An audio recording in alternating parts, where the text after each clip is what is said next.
দেখুন, আমি চাই, আমাদের দলও চায়, আমি এখনো যে চেয়ারে আছি, আমার দলের চেয়ারেও আছি, আমি chairman of all India Trinamool Congress বলছি, আমরা চাই ভোটটা শান্তিতে হোক, মানুষের অধিকার প্রয়োগ করতে দেওয়া হোক। কিন্তু বিশেষ করে কতগুলো অবজারভার নিয়ে আসা হয়েছে বিভিন্ন জায়গা থেকে এবং অনেক পুলিশ অফিসার নিয়ে আসা হয়েছে যারা বাংলাকে বোঝে না।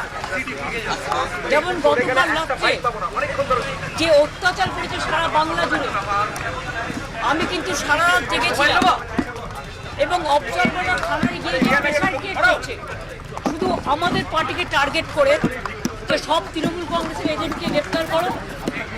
ব্লক প্রেসিডেন্ট, আমার ইউথের ব্লক প্রেসিডেন্টকে সকালেও অ্যারেস্ট করেছিল, আমাকে একজন চেতলা ইয়ে করেছিল, থানায় আমি যাইনি, ববেই গিয়ে ছাড়িনি।